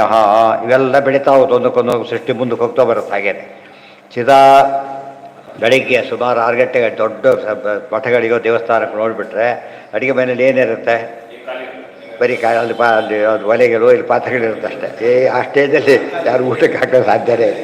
ಯಾರು ಅಡುಗೆ ಅಂತ ಕರೆ ಅಡುಗೆ ಅವನು ಮುಂದೆಲ್ಲ ಮಾಡೋಕ್ಕೆ ಬಂದಿದ್ದಾನು. ಸ್ವಲ್ಪ ಹೊತ್ತು ಪ್ರಾವಿಡೆನ್ಸ್ ಎಲ್ಲ ಸೇರ್ಕೊಂಡಿರುತ್ತೆ ಅದು ಅಲ್ಲೇ. ಆ ಸ್ಟೇಜಲ್ಲಿ ಏನು ಮಾಡೋಕ್ಕೆ ಬರೋದಿಲ್ಲ. ಒಲೆ ತೀರ್ಲಿಕ್ಕೆ ಶುರು ಮಾಡ್ತಾರೆ, ಒಂದೊಂದು ಬರಲಿಕ್ಕೆ ಶುರುವಾಗುತ್ತೆ. ಆಗ ಅದು ಅಡುಗೆ ಮುಗೀತು. ಆಗ ಕ್ಷೋಭೆ ಪಕ್ಷಕ್ಕೆ ಪರಮಾತ್ಮ ಅಡುಗೆ ಮಾಡ್ಕೊಂಡು ಇಷ್ಟ ಅಡುಗೆ ಮಾಡ್ಕೊಂಡು ತಾನು ತಿಂದುಬಿಡ್ತಾರೆ. ಅದು ಕೊನೆಗೆ ಎಲ್ಲ ಹೊಟ್ಟೆಯಲ್ಲಿ ಇಟ್ಕೊಂಡ್ಬಿಡ್ತಾರೆ ಅಂತ ಅರ್ಥ. ದೇವ್ರು ಮಾಡಿ ಅಡುಗೆಗೆ ಸೃಷ್ಟಿ ಅಂತ ಕರೀತಾರೆ. ಆ ಸೃಷ್ಟಿ ಇಮಿಟೇಷನ್ನೇ ಸಣ್ಣ ಸೃಷ್ಟಿ. ಪ್ರತಿಯೊಂದು ಸೃಷ್ಟಿಗೂ ಆ ಸ್ಟೇಜಲ್ಲಿ ಒಂದು ಅರ್ಥ ಇದೆ. ಅನ್ನ ಸ್ವರಮ ಒಂದು ಸೃಷ್ಟಿ ಆಯ್ತು ಈಗ, ಬಟ್ ತಿನ್ನಕ್ಕೆ ಬರೋದಿಲ್ಲ ಇನ್ನೂ ಕೂಡ. ಅವೆಲ್ಲ ಸೃಷ್ಟಿ ಎಲ್ಲ ಸೇರಿದಾಗ ಆಗ ತಿನ್ನಕ್ಕೆ ಶುರುವಾಯಿತು. ಅದಕ್ಕೆ ಬ್ರಹ್ಮವಾಯುಗಳೇ ಅನ್ನ ಪರಮಾತ್ಮನಿಗೆ. ರುದ್ರಾದೇವತೆಗಳೆಲ್ಲ ಉಪ್ಪಿನಕಾಯಿ ಇದ್ದಾಗ ಹೇಳಿದ್ದಾರೆ. ಉಪ್ಪಿನಕಾಯಿ ಆಗಬೇಕಾಗಿಲ್ಲ, ಎಲ್ಲ ವ್ಯಂಜನ ಪದಾರ್ಥಗಳೆಲ್ಲ ಅದೇ ಇರ್ತಾವೆ. ಉಪ್ಪಿನಕಾಯಿ ವ್ರತಕ್ಕೆ ಬರೋದಿಲ್ಲ ಅಂಥೇಳಿ ವ್ರತ ಸೃಷ್ಟಿ ಆಗಿಲ್ಲ ತಿಳ್ಕೊಬೇಕು, ಹೋಗಬಾರ್ದು. ಅಂದರೆ ಏನರ್ಥ, ಸೃಷ್ಟಿ ಪೂರ್ಣ ಅಡುಗೆ ಮಾಡಿದ ಮೇಲೆ ಏನು ಮಾಡ್ತಾರೆ, ಮೊಟ್ಟು ತೊಳೆದ್ಬಿಟ್ಟು ಮಾಸ ಏನಿಲ್ಲ, ಖಾಲಿ. ಸಾಯಂಕಾಲ ಅವತ್ತಿನ ಪ್ರಳಯ, ಯಾವುದ್ರ ಪ್ರಳಯ, ಬೆಳಗ್ಗೆ ಸೃಷ್ಟಿ ಸಾಯಂಕಾಲ ಪ್ರಳಯ, ತಿಂತ ಕೊಡೋಲ್ಲ ಸ್ಥಿತಿ ಅಷ್ಟೇ. ಆ ರೀತಿ ಆಗುತ್ತೆ ಆ ಪ್ರೋಸೆಸ್. ಪ್ರತಿ ಸರ್ತಿ ಅನುಸಂಧಾನ ಇದ್ದರೆ ಆಗ ಪ್ರದ್ಯುಮ್ನ ಅನಿರುದ್ಧ ವಾಸ್ತವ ರೋಲ್ ಇದೆ. ಆ ರೂಪದಿಂದ ಪರಮಾತ್ಮ ಕೆಲಸ ಮಾಡ್ತಾನೆ. ಏನ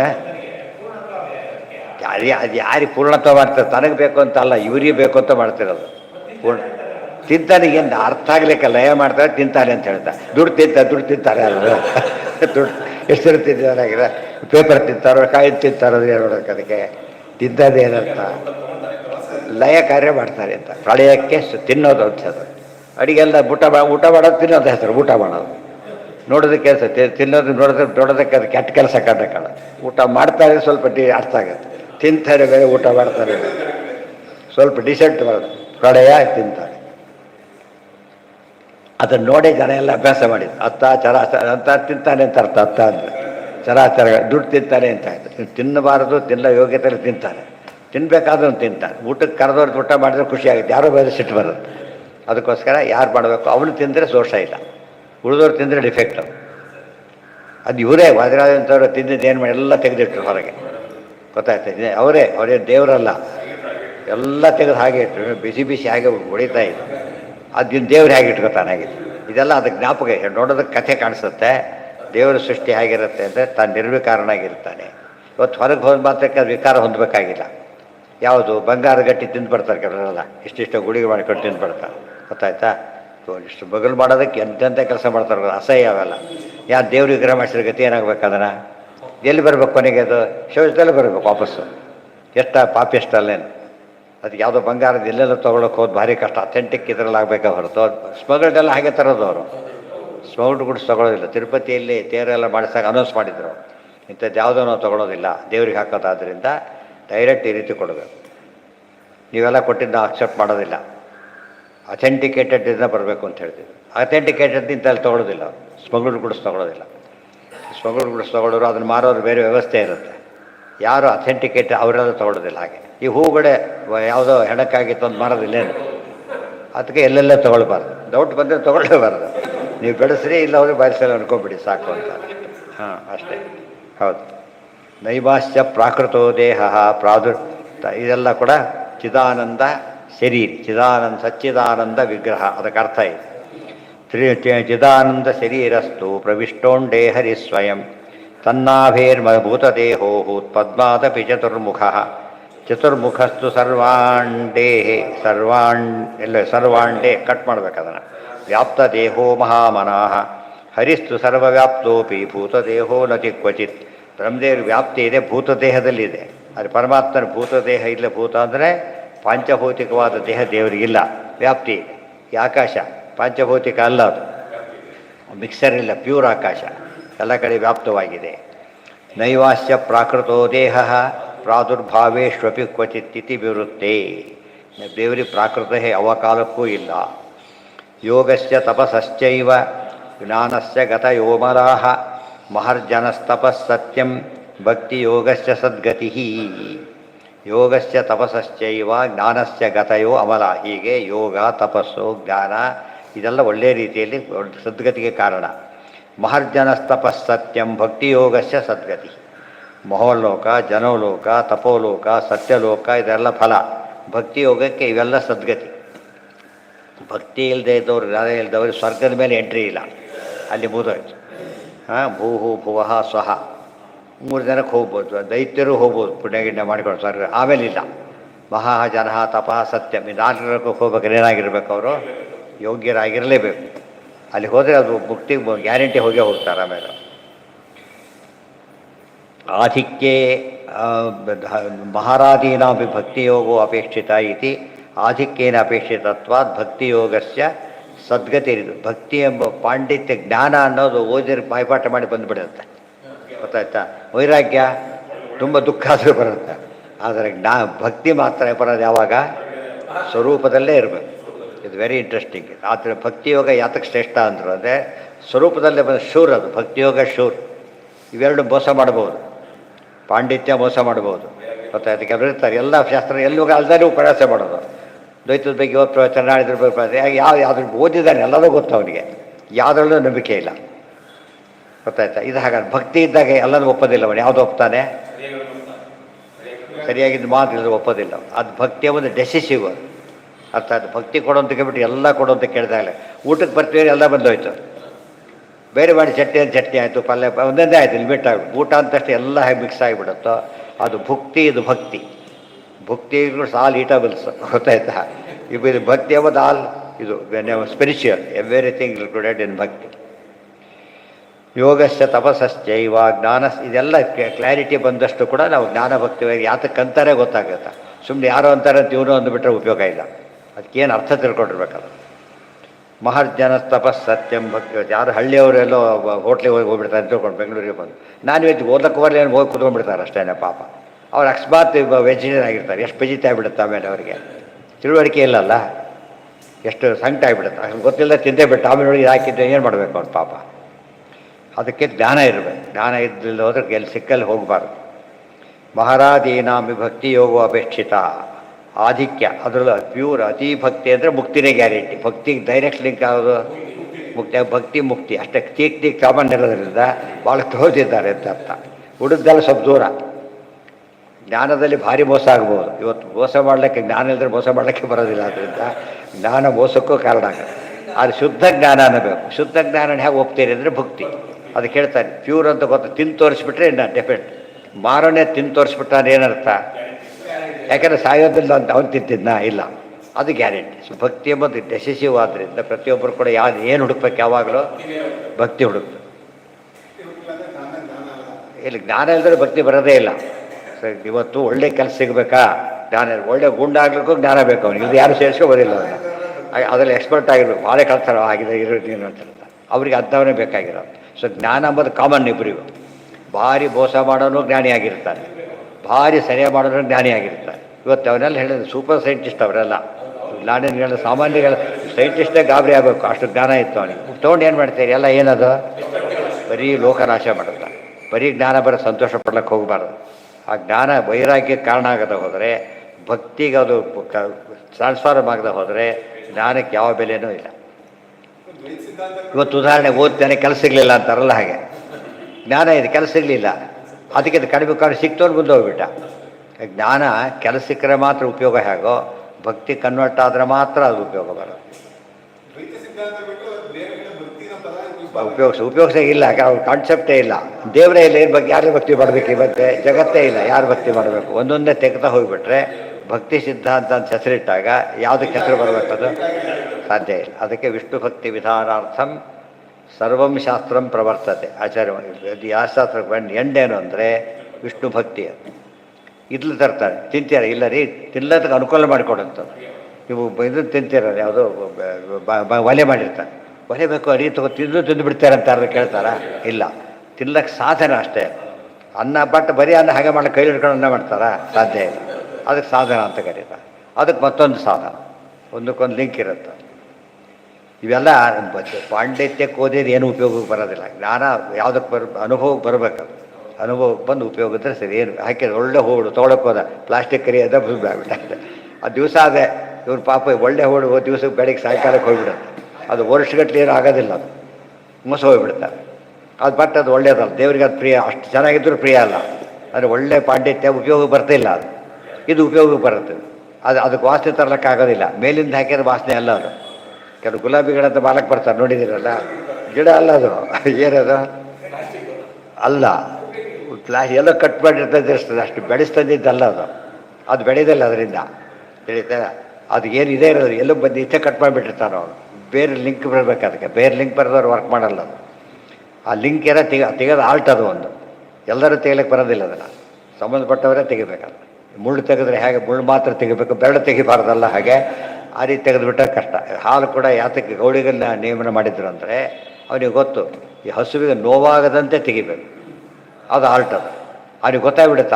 ಅದು ಸುಮ್ಮನೆ ಇದ್ಬಿಡುತ್ತೆ. ಅಂಥವ್ರು ಬಂದರೆ ಏನು ಮಾಡುತ್ತೆ ಗೊತ್ತಾ? ಅದು ಸುಮ್ಮನೆ ಕೂತ್ಬಿಡುತ್ತೆ. ಯಾತಕ್ಕೆ ಅಂದರೆ ಅವ್ನಿಗೆ ಗೊತ್ತು ಅವ್ರು ಸೇಫ್ ಅಂತೇಳಿ. ಇನ್ನೊಂದು ಬಂದರೆ ಗಾಬರಿ ಆಗಿಬಿಡುತ್ತೆ. ಪ್ರಾಣಿಗಳಿಗೂ ಅರ್ಥ ಆಗುತ್ತೆ ಯಾತಕ್ಕೆ ಕೋರಿಕು ಕತ್ತಿಚ್ಚ ಬಂದು ಗಾಬರಿ ಆಗುತ್ತೆ, ಇಂಥದ್ದು ಗಾಬರಿ ಆಗಲ್ಲ ಅದಕ್ಕೆ. ಅಷ್ಟರ ಮಟ್ಟಿಗೆ ಅದು ಸಹಜವಾಗಿ ರೆಸ್ಪಾಂಡ್ ಮಾಡ್ತಾರೆ. ಭಕ್ತ್ಯುದ್ರೇಕಾತ್ ಕ್ರಮಾದೂರ್ಧ್ವಂ ನೈವ ವಿಷ್ಣು ಅಭಕ್ತಸ್ಯ ಮಹರ್ಲೋಕಾಧಿಕಾ ಗತಿ. ವಿಷ್ಣು ಭಕ್ತಿ ಇಲ್ಲದೇ ಇದ್ದವರಿಗೆ ಅಂತ ಹೇಳಿದ್ದಾರೆ ಮೇಲೆ, ಭೂಹು ಭುವ ಸ್ವಹ ಮಹಾ, ಅಲ್ಲಿಗೆ ಹೋಲಕ್ಕೆ ಬರೋದಿಲ್ಲ. ಇಲ್ಲಿ ಲಾಸ್ಟ್ ಅವು ಗತಿ. ಭಕ್ತ್ಯುದ್ರೇಕಾತ್ ಕ್ರಮಾದೂರ್ಧ್ವ. ಇವತ್ತು ಮಡಿಯವ್ರನ್ನ ಮೈಲಿಗೆಯವ್ರನ್ನ ಇದಕ್ಕಿಂತ ಮುಂದೆ ಬಿಡೋದಿಲ್ಲ ಅಂತಾರಲ್ಲ, ಹಾಗೆ ಮೈಲಿಗೆಯವ್ರನ್ನ ಒಂದು ಅಡ್ಡ ಇದು ಹಾಕಿಬಿಡ್ತಾರೆ, ಬಿಡೋದಿಲ್ಲ. ಉಳಿದವರ ಸ್ವಲ್ಪ ಮುಂದೆ ಬರ್ಬೋದು. ಪೂರ್ತಿ ಮುಂದೆ ಹೋಗ್ಬೇಕಾದ್ರೆ ಭಾರಿ ಮಡಿಬೇಕಾಗಿ. ಬಟ್ ಈ ಜಾಗ ದಾಟಬೇಕಾದ್ರೆ ಒಂದು ಮಡಿ ಇರಬೇಕು ಅವನಿಗೆ, ಇಲ್ದಾರು ಬಿಡೋದಿಲ್ಲ. ಹೌದಾ? ಯಾರಿಗೆ?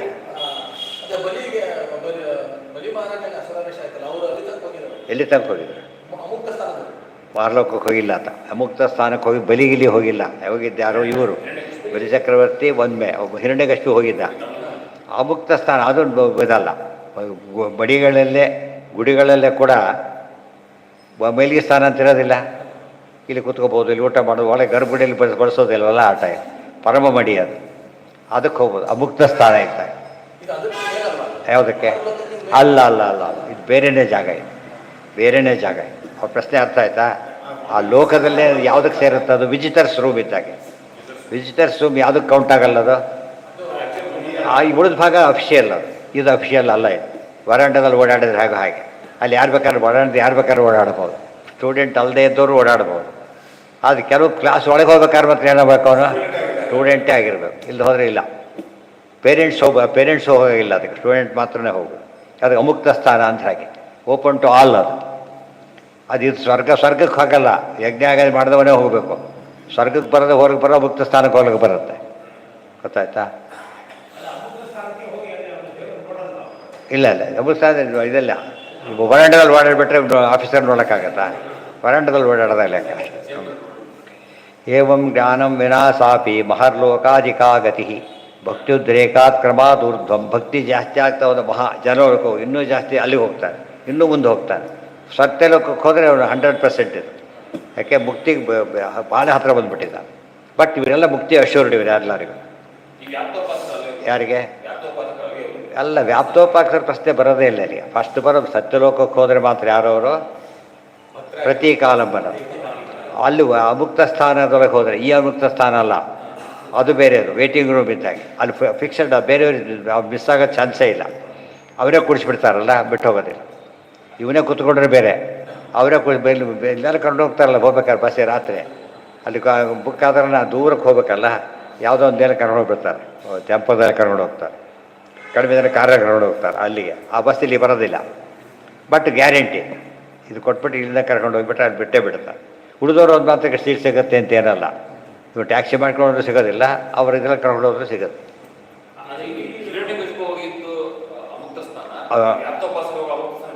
ಅಲ್ಲ, ಅದು ಪೂರ್ತಿ ಬೇರೆ. ಅದು ಇವರಿಗೆ ಅದು ರಿಸರ್ವ್ಡ್ ಸೀಟ್ಗಳವೆಲ್ಲ. ಇವರು ಅಲ್ಲೂ ವಿಸಿಟರ್ಸ್ ಇದ್ದಾಗ ಮುಂದೆ ಓಡಾಡಿ ಬರೋದಷ್ಟೆ. ಹಾಂ, ಯಾರು ಅಮುಕ್ತ ಸ್ಥಾನದಲ್ಲೂ ಮತ್ತೆರಡಿದೆ. ಸಾಧನೆ ಮುಗಿಸ್ಕೊಂಡು ಹೋದ್ರೆ ಅಮುಕ್ತ ಸ್ಥಾನ ಬೇರೆ, ಇವರು ಸುಮ್ಮನೆ ಓಡಾಡಕ್ಕೆ ಹೋದ ಅಮುಕ್ತ ಸ್ಥಾನ ಬೇರೆ, ಅದು ಬೇರೆ. ಕೆಲವರು ಟೋಕನ್ ಕೊಟ್ಟು ಖುಷಿಬಿಡ್ತಾರಲ್ಲ, ಹಾಗೆ ಅವ್ನು ಗ್ಯಾರಂಟಿ ದುಡ್ಡು ಕೊಡ್ತಾರೆ. ಅವ್ನು ದುಡ್ಡು ಕೊಟ್ಟಿಲ್ಲ, ಬಟ್ ಗ್ಯಾರಂಟಿ ಕೊಡ್ತಾರೆ. ಆ ಪಕ್ಕದಲ್ಲಿ ಕೂತ್ರೆ ಇವ್ರು ಯಾರು ಕೊಡೋದಿಲ್ಲ. ಇವ್ರ ಪಕ್ಕದಲ್ಲಿ ಕೂತ್ರೆ ಅವನ್ನ ಬೆಳಿಗ್ಗೆ ಇಡೀ ದಿವಸ ಕೂತ್ರು ಕೊಡೋದಿಲ್ಲ. ಗಾಯತ್ರಿ ಏವಂ ಜ್ಞಾನಂ ವಿನಾ ಸಾಪಿ ಮಹರ್ಲೋಕಾಧಿಕಾ ಗತಿ. ಹೀಗೆ ಜ್ಞಾನಂ ವಿನಾ ಮಹರ್ಲೋಕಾಧಿಗತಿಗಳಾಗೋದಿಲ್ಲ. ಜ್ಞಾನೋದ್ರೇಕಾತ್ ಕ್ರಮಾದೂರ್ಧ್ವಂ. ಒಂದು ಮಾತು ಹೇಳಿದ್ರೆ ಅಲ್ಲಿ ಹೋದ್ಮೇಲೆ ಮುಕ್ತಿ ಅಶೂರ್ ತಿಳ್ಕೊಂಡ್ಬಿಡ್ಬೇಕು ಅದನ್ನು. ಯಾವದ್ವಿಷ್ಣೋ ಪ್ರವೇಶನ ನಿತ್ಯಸೋ ಭಗವದ್ರೂಪಸ್ಯ ಅಪರೋಕ್ಷೇಣ ದರ್ಶನಂ ಮುಹೂರ್ತ ಮಾತ್ರ ಜ್ಞಾನಂ ಸ್ಯಾತ್ ಮಹಾಜ್ಞಾನಂ ತದೋಧಿಕಂ. ಒಂದು ಮುಹೂರ್ತ ಮಾತ್ರ ದರ್ಶನ ಆಗೋದು ಆ ಥರ, ಒಂದು ದರ್ಶನ ಮತ್ತೆ ಮತ್ತೆ ಹೋಗೋದಿರುತ್ತಲ್ಲ, ಆ ರೀತಿಯಲ್ಲಿ ವ್ಯತ್ಯಾಸ ಇರುತ್ತೆ. ಸತ್ಯಲೋಕದಲ್ಲಿ ಮುಕ್ತಿಗೋದಕ್ಕೆ ಮೋರಲ್ಸ್ ಏನು ಡಿಫ್ರೆನ್ಸ್ ಆ ಥರ ಇರುತ್ತೆ. ಮುಹೂರ್ತ ಪರಮಾತ್ಮ ಎಲ್ಲ ರೂಪ ನೋಡೋಕ್ಕೆ ಸತ್ಯಲೋಕಕ್ಕೆ ಹೋಗ್ಬೇಕು, ಎಲ್ಲ ರೂಪನೂ ಕಾಣಿಸುತ್ತೆ. ಆ ಮುಕ್ತಿ ಸ್ಟೇಜ್ ರೀಚ್ ಆಗಿರುತ್ತಾಗಿದೆ. ಮುಹೂರ್ತ ಶಬ್ದಕ್ಕೆ ಎರಡು ಅರ್ಥ, ಸ್ವಲ್ಪ ಹೊತ್ತು ಅಂತ ಒಂದು ಅರ್ಥ, 48 ನಿಮಿಷ ಅಂತ ಇನ್ನೊಂದು ಅರ್ಥ. 2 ಗಡಿಗೆ ಒಂದು ಮುಹೂರ್ತ ಆದ್ದರಿಂದ ಹಾಗೂ ಹೇಳ್ಬೋದು. ಒಂದು ನಿಮಿಷದಲ್ಲಿ ಬರ್ತೀನಿ ಅಂತಾರೆ, ನಿಮಿಷಕ್ಕೆ 60 ಸೆಕೆಂಡ್ ಎಣಿಸಕ್ಕೆ ಕೊಡೋದಿಲ್ಲ. ಬೇಗನೂ ಬರೋದು, 10 ನಿಮಿಷನೂ ಬರೋದಿಲ್ಲ. ಇವತ್ತೆ ಅವ್ರ ಪ್ರಕಾರ ನಿಮಿಷನೇ ಅದು. ಆ ಲೆಕ್ಕ ಬೇರೆ, ಎಕ್ಸಾಕ್ಟ್ ಮಿನಿಟ್ ಬೇರೆ, ನಾವು ರಫ್ ಮಿನಿಟ್ ಬೇರೆ. ಮುಹೂರ್ತ 2 ಅರ್ಥಲ್ಲೂ ಹೇಳ್ತಾರೆ, ಕೆಲವೊಮ್ಮೆ ಎಕ್ಸಾಕ್ಟಾಗಿ ಹೇಳಿರ್ತಾರೆ. ಪಂಚಾಂಗ ತೊಗೊಂಡು ಮಾಡ್ಬೇಕಾದ್ರೆ ಎಕ್ಸಾಕ್ಟ್ ಇರಬೇಕು, ಬೇರೆ ಅಲ್ಲ. ಬೇರೆ ಹೊತ್ತಲ್ಲಿ ಮಾತಾಡ್ಬೇಕಾದ್ರೆ ಸ್ವಲ್ಪ ಹೆಚ್ಚು ಕಡಿಮೆ ಇರ್ಬೋದು. ದರ್ಶನ ಮುಹೂರ್ತ ಮಾತ್ರ ಜ್ಞಾನಂ ಸ್ಯಾತ್ ಮಹಾಜ್ಞಾನಂ ತಥೋಧಿಕ. ಮಹಾಜ್ಞಾನ ಮುಂದಕ್ಕೆ ಹೋಗ್ತಾ ಇರ್ತಾರೆ. ಜ್ಞಾನೇನ ಬ್ರಹ್ಮಲೋಕ ಸ್ಯಾತ್, ಇದು ಬ್ರಹ್ಮಲೋಕಕ್ಕೆ ಹೊರಟು ಮಹಾಜ್ಞಾನದಿಂದ. ಜ್ಞಾನೇನ ಮಹಾಜ್ಞಾನೇನ ಸ್ಯಾತ್ ಮಹಾಜ್ಞಾನಾತ್ ಧರೇರ್ಗೆ, ಇನ್ನೂ ಮಹಾಜ್ಞಾನಕ್ಕೆ ಅಲ್ಲಿಗೆ ಹೋಗಿಬಿಡ್ತಾರೆ. ಸದೈವಾಖಂಡಿತಂ ಜ್ಞಾನಂ ತಪೈತ್ಯುಚ್ಯತೆ ಬುಧೈ. ತಪಸ್ಸು ಅಂದ್ರೇನು? ಅಖಂಡಿತವಾದ ಜ್ಞಾನ. ಅಖಂಡಿತ ಜ್ಞಾನ ಅಂದ್ರೇನು? ಅದನ್ನೇ ಯೋಚನೆ ಮಾಡ್ತಾನೆ, ಬೇರೆ ಕಡೆ ಗಮನ ಇಲ್ಲ ಅವನಿಗೆ. ಅದಕ್ಕೆ ತಪಸ್ಸು ಅಂತ ಕರೀತಾನೆ. ಅದಕ್ಕೇನೆ ಎಲ್ಲ ತಪಸ್ಸಿಗಿಂತ ಯಾತಕ್ಕೆ ಜ್ಞಾನ ದೊಡ್ಡ ತಪಸ್ಸು ಅಂತ ಕೇಳಿದರೆ, ದಯವಿಟ್ಟು ಅದಕ್ಕೆ ನೇರ ಕ್ಲಾರಿನೇಟ್ ಆಗ್ತಾರೆ. ಅದು ಹೇಳೋದು ಇನ್ನೂ ದೊಡ್ಡ ತಪಸ್ಸು. ಕೇಳೋರೆಲ್ಲ ಬೋಗಿ ಇದ್ದಾಗೆ, ಹೇಳೋರು ಇಂಜಿನ್ ಇದ್ದಾಗ. ಅದಕ್ಕೆ ಅದು ಏನೋ ಮುಂದೆ ನಿಂತೋಯ್ತು, ಎಲ್ಲ ನಿಂತೋಗ್ಬಿಡುತ್ತೆ. ಅವ್ರು ರೆಸ್ಟ್ ತೊಗೊಳಗಿಲ್ಲ ಮಧ್ಯೆ ಮಧ್ಯೆ. ಇವ್ರು ಹಾಗೆ ಜಂಪ್ ಗಿಪ್ ಮಾಡ್ಬೋದು, ಅವರು ಮಾಡೋಗಿಲ್ಲ, ಸಾಧ್ಯ ಇಲ್ಲ. ಅದಕ್ಕೆ ಹೆಚ್ಚು ಪುಣ್ಯ ನೀವೇ ಮಾಡಿ ಅಂತ ಅದಕ್ಕೆ ನೀವೇ ಮಾಡಿ, ಪುಣ್ಯ ಭಾರಿ ಜಾಸ್ತಿ ಬರೋದು. ಅದು ನಿಜವಾದ ಧ್ಯಾನದ ಕ್ಲೈಮ್ಯಾಕ್ಸ್ ಅಂದರೆ ಜ್ಞಾನ. ಅದಕ್ಕೆ ಜ್ಞಾನ ಕಾರ್ಯ ಮಾಡ್ತಿದ್ರೆ ಅದು ಧ್ಯಾನದಕ್ಕೆ ಈಕ್ವಲೆಂಟ್. ಅದು ಗೊತ್ತಾಯ್ತು. ಅಪರೋಕ್ಷ ಜ್ಞಾನ ಆಗಬೇಕಾದ್ರೆ ಧ್ಯಾನ ಮಾಡಿದವ್ರಿಗೆ ಆಗುತ್ತೆ ಸರಿಯೇ, ಆದರೆ ನಿರಂತರ ಮಾಡ್ಬೇಕಾದ್ರೆ ಆಗಿಬಿಡತ್ತೆ ಅಂತ ಹೇಳ್ತಾ, ಮಾಡ್ತಾನೆ ದರ್ಶನ ಆಗಿಬಿಡುತ್ತೆ. ಯಾಕೆ ಅದು ಇದರ ಭಾರಿ ಜಾಸ್ತಿ ಕಾನ್ಸಂಟ್ರೇಷನ್ ಇದೆ. ಗೊತ್ತಾಯ್ತಾ? ಅದೇ ತದ್ದಿ ತಪಃ ತದ್ದಿ, ನಿಜವಾದ ತಪಸ್ಸು ಅಂತ ಅದೇನೆ. ಅದಕ್ಕೆ ಇಲ್ಲಿ ಕಾರಣ ಕೊಟ್ಟು ಸದೈವ ಅಖಂಡಿತಂ ಜ್ಞಾನಂ ತಪೈತ್ಯುಚ್ಯ. ಅಖಂಡಿತಂ ಜ್ಞಾನ ಅಂದ್ರೆ ಒಂದೇ, ಪಾಠ ಪ್ರವಚನ ಅಂದ್ರೆ ಒಂದೇ. ಏನ ಅಲ್ಲ, ಎಕ್ಸ್ಟರ್ನಲ್ ಅಲ್ಲಿ ತಲೆಯಲ್ಲಿ ಇರ್ಬೇಕು ಅವನಿಗೆ. ಆದ್ದರಿಂದ ಹೇಗಾಯಿತು ಅಂದರೆ ಟೋಟಲ್ ಧ್ಯಾನ ಇದೆ. ಒಮ್ಮೆ ಎಂಥ ಧ್ಯಾನದಲ್ಲೂ ಕೂಡ ಏನಾಗುತ್ತೆ, ಬಂದ್ಬಿಡತ್ತೆ. ಎಲ್ಲೋ ಏನೋ ಆಗಿತ್ತು, ಧ್ಯಾನ ಮಾಡಲಿಕ್ಕೆ ಬರೋದಿಲ್ಲ ಫಸ್ಟ್ ಅವನಿಗೆ. ಮತ್ತೆ ಅಲ್ಲಿಗೆ ಆಡ್ಕೊಂಡು ಹೋಗ್ತಾ ಇರೋ. ಅದನ್ನು ಹೇಳಿ ಅದೇ ಚಂಚಲ ವಿಮಾನ ಕೃಷ್ಣ ಅದಕ್ಕೆ ಕೇಳ್ಕೊಂಡ. ಪಾಠ ಚಂಚಲ ಆಗೋ ಸಾಧ್ಯತೆ ಇಲ್ಲ, ಇಲ್ಲಿ ಹೋಗೋದೇ ಇಲ್ಲ. ಹೋದ್ಮೇಲೆ ಸುಮ್ಮನೆ ಕೊಡ್ಲಿಕ್ಕಾಗೋದಿಲ್ಲ. ಏನೋ ಒಳಗಡೆಗೆ ಆ ಕಣ್ಣು ಇವನು ಧ್ಯಾನ ಮಾಡ್ತಾ ಹೇಳ್ತಾನ ಅಲ್ಲ, ಒಳಗೇನೆ ಆಗೋದು. ಅವ್ನು ಮಾಡ್ತಾ ತಲೆಯಲ್ಲಿ ಕೂತಿದೆ ಅರ್ಥ, ಅದು ಒಳಗಣಿಗೆ ಕಾಣಿಸೋದು, ಹೊರಗಣಿಗೆ ಕಾಣಿಸೋದಿಲ್ಲ. ಅದು ಜ್ಞಾನ ಇದೆಯಲ್ಲ, ಒಂದು ಪದ ಹರಿಯಲ್ಲ ಪದ ಬಂತಪ್ಪ, ಪದ ಕಣ್ಣಿಗೆ ಕಾಣಿಸುತ್ತೆ ಅಷ್ಟೇ, ಅರ್ಥ ಒಳಗೆ ಗೊತ್ತಾಗೋದು. ಅದೇ ಒಳಗಣ್ಣು ಅಂದ್ರೆ ಅದೇನೆ. ಒಳಗಣ್ಣು ಪೂರ್ತಿ ಅಲ್ಲಲ್ತಾಗೋದು ಪಾಠ ಪ್ರವಚನದ ಕಾಲಕ್ಕೆ. ಅರ್ಥ ಆಯ್ತಾ? ಅದಕ್ಕೆ ಆ ಕಾಲದ ಇದು ನಿಶ್ಚಿಂತೆಯಾಗಿರ್ತಾರೆ. ಆಲ್ಮೋಸ್ಟ್ ಮುಕ್ತಿಯ ಸ್ಟೇಜ್ ಅದನ್ನು ಹೇಳ್ತಾರೆ. ಮುಕ್ತಿಗೆ ಅನುಭವ ಮಾಡೋಕ್ಕೆ ಪಾಠ ಪ್ರವಚನಾದಿಗಳಲ್ಲಿ ಇನ್ವಾಲ್ವ್ಮೆಂಟ್ ಬಂದಾಗ ಏನು ಎಂಜಾಯ್ ಮಾಡ್ತಾನಲ್ಲ, ಅದು ಮುಕ್ತಿ ಇದಕ್ಕೆ ಸ್ಯಾಂಪಲ್ ಇದ್ದಾಗ. ಆ್ಯಕ್ಚುಲಿ ಅದಲ್ಲ, but very close to that. ಆದ್ದರಿಂದ ಆ ಸ್ಟೇಜ್ ಕಂಪೇರ್ ಮಾಡಬೇಕು. ಆಮೇಲೆ ನಿದ್ರೆ ಕಂಪೇರ್ ಮಾಡ್ಬೋದು. ಎಚ್ಚರ ಇಲ್ಲ ಅದರೊಳಗೆ. ಎಚ್ಚರ ಇದು ಇನ್ ಬಿಟ್ವೀನ್ ಸ್ಟೇಜು. ನಿದ್ರೆ ಒಂದು ಸ್ಟೇಜು, ಮುಕ್ತಿ ಒಂದು ಸ್ಟೇಜು, ಪಾಠ ಪ್ರವಚನ ಸ್ಟೇಜ್ ಒಂದು. ಡೀಪಾಗಿ ಅರ್ಥ ಮಾಡ್ಕೊಂಡು ಹೇಳ್ತಾ ಇದ್ರೆ ಅದು ಫುಲ್ ಎಂಜಾಯ್. ಅದು ಪುಟ್ಟಿಗೆ ಅದಾದ್ರೂ ಉಪಯೋಗ ಇಲ್ಲ. ನೋಡಿ ಹೇಳಿದ್ರೆ ಹೋಯ್ತು ಅಲ್ಲಿಗೆ. ತಲೆಯಲ್ಲಿ ಕೂತಿದ್ರೆ ಯಾವ ಸ್ಟೇಜ್ಗೆ ಹೋಗಿರ್ತಾನೆ ಈಗ ಅವನು, ಇನ್ ಬಿಟ್ವೀನ್ ಸ್ಟೇಜಲ್ಲಿ ಇದ್ದಾನೆ, ಗೊತ್ತಾಯ್ತಾ?